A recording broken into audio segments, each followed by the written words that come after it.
Metamorphosis, a profound change in form, substance, appearance, character, or circumstances.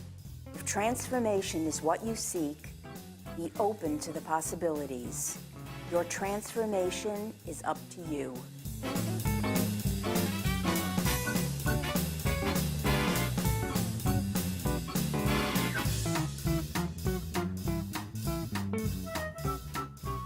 Hi, I'm Bonnie Gerwitz, a business and life coach, and welcome to Metamorphosis. For those of you who haven't seen our show before, our show is about change.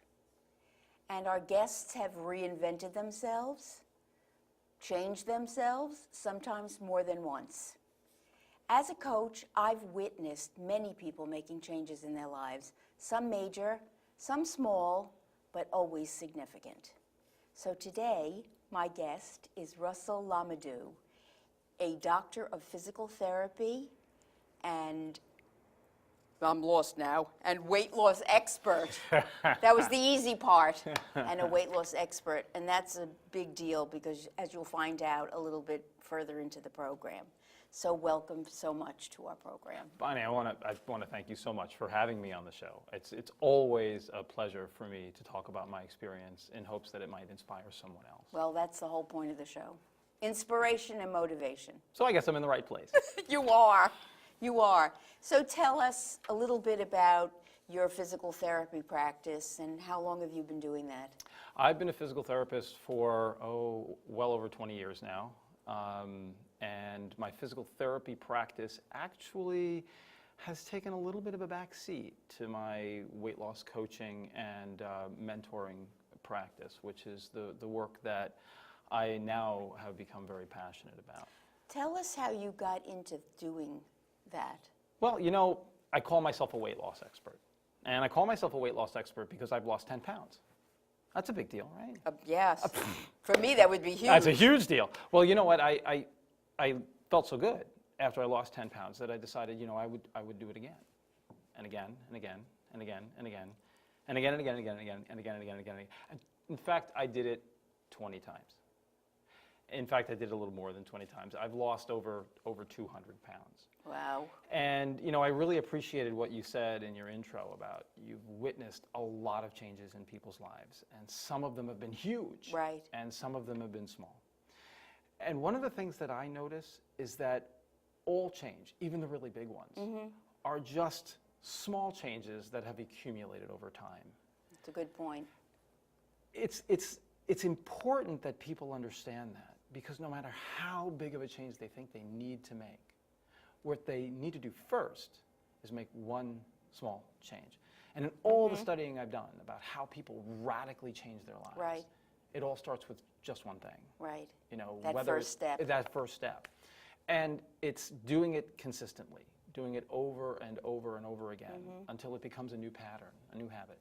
Right. And that's the engine of change. That's where things really start to turn around in everyone's life. I think that what you said is so important because if you want to make a major change in your life, and you're the one that's going to decide if it's major, Right. it's all really within you. If you think about the end result or what the goal is and you spend a lot of time there, you may not take the first step because it may seem to be way too overwhelming. And that's why all those little steps, I love the way you said, I decided to lose 10 pounds. And then you did it. And then you said, okay, I think I'll lose another 10. And you did that like over 20 times. You know, I'll never forget, I was sitting in a doctor's office. I was sick, again, respiratory problems, always sick. When I was 400 pounds, there's always something wrong. God, I can't even envision. Well, I have seen that picture. I've seen that picture. And there's stand-up comedy footage of me doing comedy at 400 pounds. So there's a visual record out there, trust me. Sometimes I want to put it away, but it's there. But I wasn't well. But I still sort of had this false body image of myself as being sort of rough and tumble and ready and able to tackle anything. And finally my doctor said, you know, you're pre-diabetic, which as a physical therapist, I understood what diabetes does to a human body. It's horrible to watch people die from diabetes because it takes your life away long before it kills you. if you know what I I mean. do, because I have a friend who has adult onset diabetes, and it has affected his eyesight, many things. Yeah, I mean, in my work, it'll take your legs, it'll take your eyesight, it takes your abilities away. Yes. So, confronted with that, I realized, oh my gosh, for the first time in my life, I need to deal with this issue that I'm sick, really sick.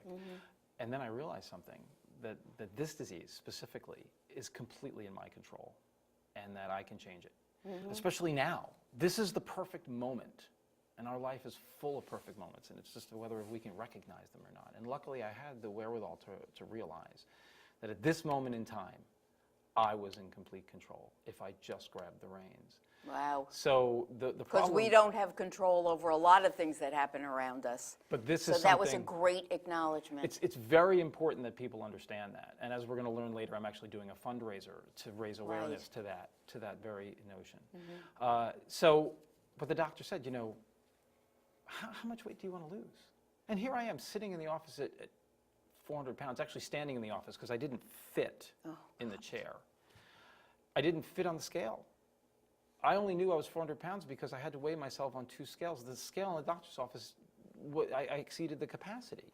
Oh, that's He actually so told me to go to the interesting. post office or the my dumps to get it. God. Yeah, it was Oh my something that gosh. appeared later in my stand-up comedy routine about going to the post office and getting weighed, and then they all going on strike because they thought I was going to try to mail myself someplace. But anyway, the point is, he asked me, well, how much weight do you think you could lose? And I was completely out of touch with the whole idea. You know, I had no vision. I certainly never thought, after a lifetime of being overweight, that I would be as I am right now. Oh, so I this needed, was a lifetime of being overweight. yeah, oh yeah. Oh, wow. So I needed to set these smaller waypoints, these smaller buoys, so to speak, if you want to use a navigational reference. And the cool thing was that every time I hit a milestone, the larger picture became clearer. And you created the milestones for yourself. I created the milestones and I created the ultimate vision. And once I was able to realize that the ultimate vision was out there and that I could attain it, then I started to gain momentum. So when I work with people, I ask them to imagine a lighthouse, okay? So this is what we need to do first. I want you to imagine a lighthouse. And I want you to imagine the lighthouse is built on this tremendous mound of granite. And that granite's going to represent your beliefs, okay? And now the great mass of the lighthouse, the wonderful building that makes the lighthouse, we're going to call that your vision. And you get to call that, you get to create that however you want. That's the vision of what you want in your life. And I want you to imagine it as clearly as you can in both images and words, and even write it down, put it on a board. That's your vision. And I ask clients to create mission statements. And the light from the lighthouse, that one thing, that energy that transmits from the lighthouse, from where you want to be to where you are right now, that's your purpose. And once you get a clear sense of purpose of why you're doing something, then you just know that lighthouse is there, and you're going to do whatever you can to set your life, to navigate your life to that lighthouse. So beliefs, vision, and then the purpose is the lighthouse. And that metaphor really seems to work for people as we start to build out the elements of that navigational endpoint. So when you were doing your 10 and 10 and 10, I am assuming there was a great change in your diet. Oh, absolutely. But it was a gradual change. You know, right now, I don't eat a lot of animal products. Right. A lot of people say that I'm a vegan, but when I say that, they look at me funny and they don't want to sit next to me at dinner. So That's not a disease, being a vegan. It really isn't. And the biggest problem is that if I ever tell clients that I'm a vegan, then they get crazy. They're like, Do oh they my get gosh, I scared? could never do that. Oh, Yeah, well, here's yeah. the great news. I didn't lose weight by being a vegan at all. I lost weight by being a meat eater, but I did need to change the way that my meals were structured.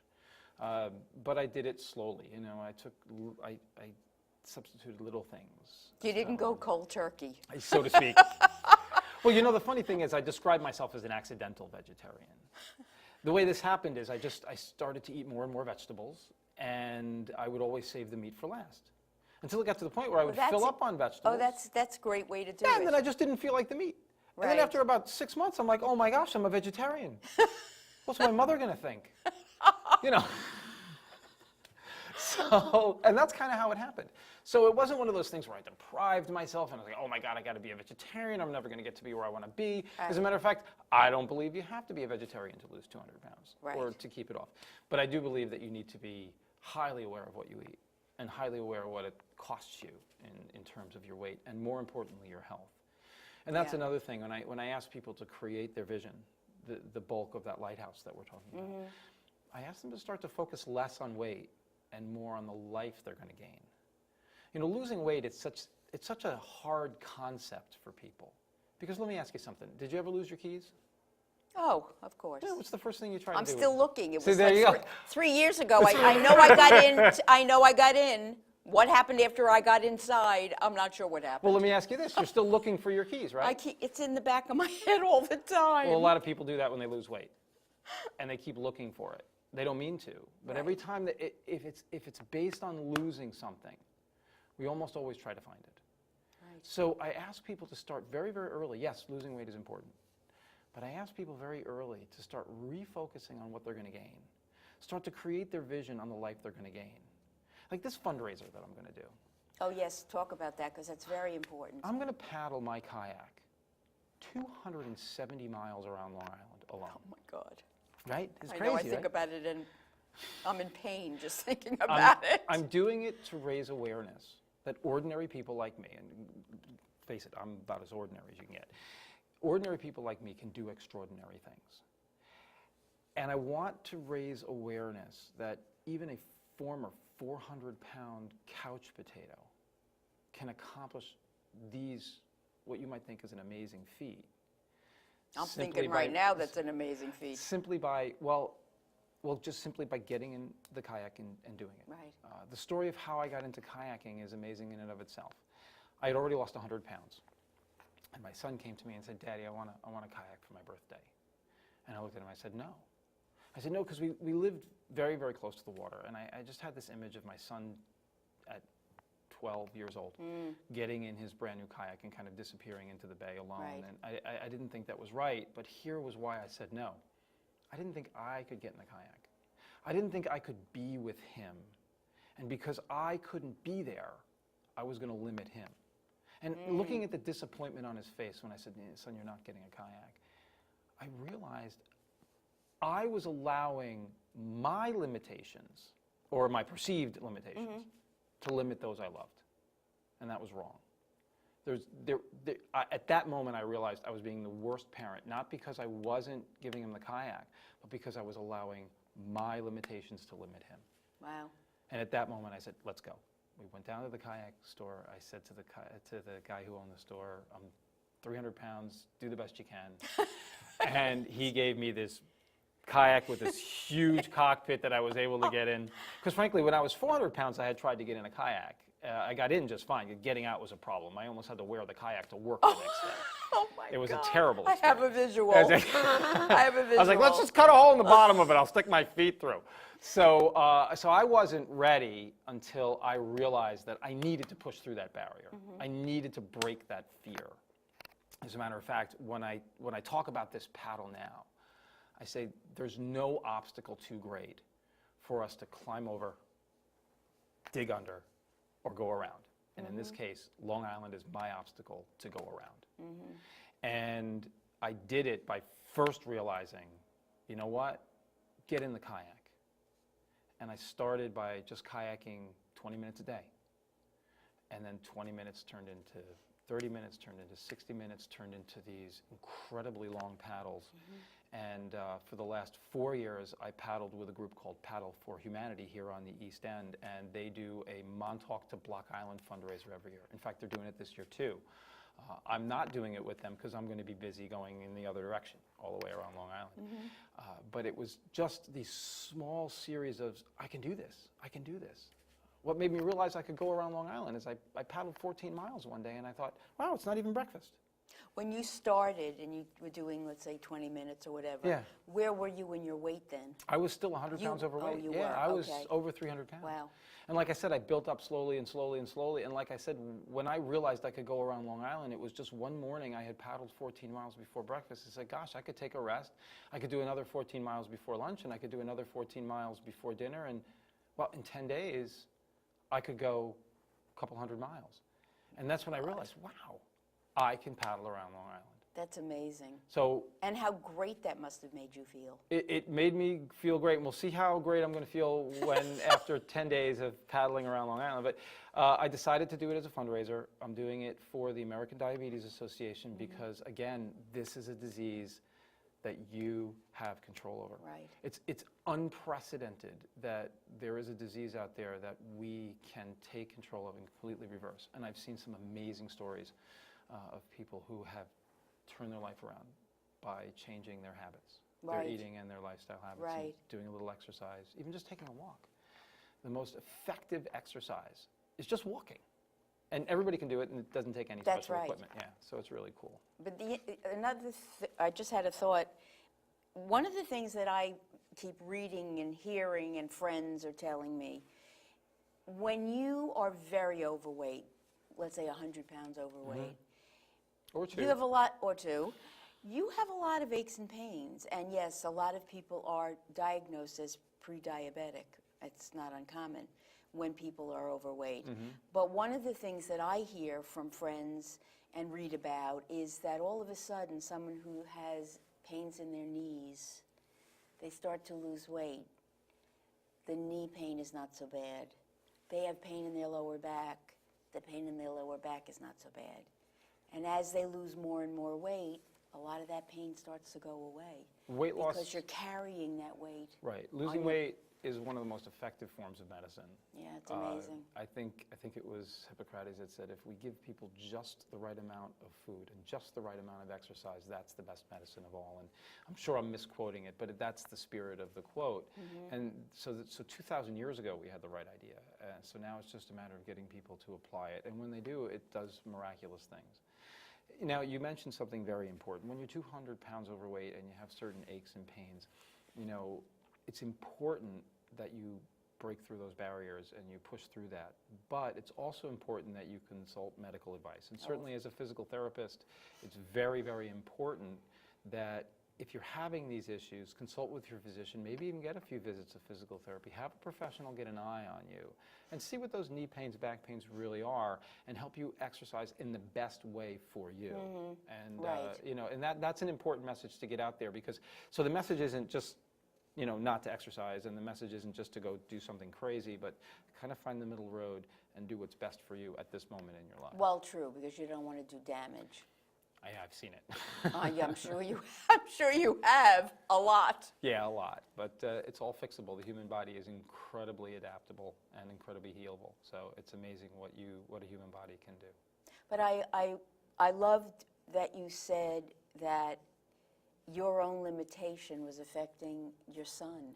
Yeah, and one of the things that I'm working on now is I'm actually working on a new venture called I Love You to Health, and one of the basic tenets, the mission statement of this organization is going to be to help caregivers. We're going to start with spouses who have a loved one that they want to make a healthy life change, and literally teach these spouses coaching skills so that when they're in the right place at the right time, they can help their loved one achieve this healthy lifestyle change. Because what we realize is that it's the person that's closest to you who can either be your greatest motivator Right. or your greatest saboteur. Oh, absolutely. So wouldn't it be really cool if there was an organization out there that could teach spouses, and then maybe parents, and then maybe kids of Right. people who they wanted to see their parents change, so that we can create a legion of people who are willing to help and who are trained to help at just the right moment when change is ready to happen. So you mean saying, don't eat that, Well- or I'm not buying that, all those things are just Or a little combative, rather than, I love the idea of giving them sort of, whether it's the coaching terminology or the nicer way. Sometimes it's just recognizing when somebody's ready to have a conversation. Right. You know, as spouses, we get so frustrated when we try to help our loved ones to lose weight, let's say. Right. And they don't want to talk about it. It's possible that it's just not their time. Yeah, timing is everything. Timing is In life, everything. timing is everything. Timing is everything when it comes to human beings. And that what we're hoping to do is give them the skills to recognize when their loved one is ready to change. Wow. And to recognize what the best conversation to have right now, to start to slowly bring them along this continuum of change. And then support them in the mechanics of what it takes to get it done. But way before the mechanics happen, it's the conversations and it's the support and it's the love that brings them to that point. That's interesting because the coaching, even doing business or life coaching, there is a moment. You know, you can listen, you listen very deeply. You have to be able to hear the moment. Yes, you do. When you ask that question, provocative or the question that makes them stop. And I've heard many times in my coaching, oh, God, I don't know how to answer that. Then I know You're in the right I'm in the right place. In my work, I call it uncomfortable questions. Yeah, The more exactly. uncomfortable the question, Yes. the more likely it is to have a profound effect on you if you're ready to hear it. Right. And I think the art of coaching is to ask the right questions at the right time and be ready to deal with the answer.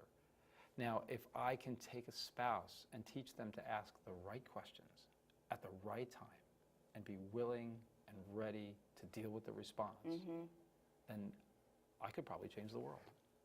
And that would be a cool thing. Yeah, that would be a very cool thing. I know in my house, we have conversations sometimes like, all right, we're not buying that. If it's not in the house, we can't eat it. That's true. We do that a lot because certain foods we know either it's not healthy or, I'm not saying it's junk because we don't really buy junk, but it's stuff that's high in calories. It could trigger or could a habit. have too much sugar in Right. it. And sugar, the taste of the sugar, then you want more of sugar. It triggers a habit, and right, exactly. And in my work, I call those eat bumps. You know how you have speed bumps in a parking lot? Eat bumps. Eat bumps, yeah. If you create barriers between you and whatever it is that you feel that isn't serving you, then those barriers will keep you from overindulging. So, for instance, Right. ice cream. One of the things I suggest to my clients about ice cream is that it's not that you should live in a world without ice cream, but you should live in a world where you have to go out for ice cream. Now, imagine this. You could have, that's a great idea. Wouldn't that be cool? You Well, could have because ice then cream. you buy this much, Right. and that's what you eat. You It's leave. expensive, which means you're not going to overindulge because who's going to spend $40 in it for a gallon of ice It's cream? expensive. It's expensive. It takes time to do it, so you're not going to do it every night. It's an event, so you get to link it to this great moment where you get to talk and be part of one another's, experience, right? And you have the ice cream you want. You can anticipate it. You can enjoy it, but you're not going to overindulge. Right. You know, when I was growing up, I had a friend who was a dairy farmer, and he had ice cream every week, but he made it from scratch. Like literally, he milked the how cow cool. and made it from Oh, scratch. God, really? Well, he was a dairy farmer. He had Wow, plenty how of opportunity. cool. And it was interesting because as I started to look back, I mean, he wasn't in any way overweight. He enjoyed that ice cream. His friends, all enjoyed that ice cream. And then that was it. Sunday was ice cream. That was it. He didn't make ice cream on Monday or Tuesday or Wednesday or Thursday, or only Sundays. So what I tell people is if you have a favorite, indulgent food, learn how to make it. Just learn how to make it, and then make it every once in a while. So again, it's an eat bump, but it also fully invests you in making the food. So those are just some of the things that spouses can help one another with. that's- Great, you can have all the brownies you want, honey, but we're going to make them on Sunday, and then that's it. They're going to go, we're going to, donate them to the birds or whatever it takes. Right. But that's it. We make it, we eat them hot. By the way, they taste better hot, and then that's it. It's done. And then next week, if we have time, we do it again. And if we don't have time, oh well. I think the whole thing here is what you described, is teaching people how to have the conversation. Exactly. Because there's a lot of fighting out there over this issue. Spouses fighting? No. Really? No, you're right, Yeah, never. it couldn't happen. A lot of it because, let's say one person whether they're healthy or not. I mean, you can be slender and still not be healthy. I think that's an important message, yeah. You know, but because it could be about your food choices or other things, but then you have the spouse who's very overweight, who maybe isn't doing the walking or doing whatever, and there's a lot of fighting because they don't know how to have that conversation. And some of it, again, remember when I first started this interview, we talked about building that lighthouse and having this vision, this starting with the beliefs and having the vision and your purpose. That's great for you personally. But what about a couple? Shouldn't they also have a combined belief system, vision, and purpose? Right. Isn't that important? So part of the work that I hope to do with spouses and then couples, of course, is to build that sense of combined purpose, combined vision. You know, for instance, if one spouse is overweight and the other one is in better health, have they ever stopped to think about what their retirement's going to look like? You know, even if they're financially secure, what's going to happen if one of them is incapable of doing what they want to do physically? That's right. Or playing with the grandchildren? Right. Or, you know, if you have the vision of walking with your spouse, holding hands down a beach at 85 years old, but you're 200 pounds or 100 pounds or 50 pounds overweight, maybe that's not realistic. Right. Now, I just read an article. There was an 82-year-old woman who finished the Ironman. It's a 140-plus mile Oh my God. grueling event of swimming, biking, and running. 82 years old. Now, Spectacular. wouldn't that be cool if you were married to that Yes. person at 82 years old? Yes. Imagine the possibilities. Still not sure I would want to do that event, but But imagine the celebration when she got home. This would be the coolest Oh thing my ever. God. So I mean, it's limitless. Right. And one of the things that I think it's important that people get in touch with is if other people have done it, you can do it. Of course. Because as extraordinary as you think someone else is, they're really just as ordinary as you are, but they have accumulated a mass of extraordinary things in their life. And anybody can do that. That's great.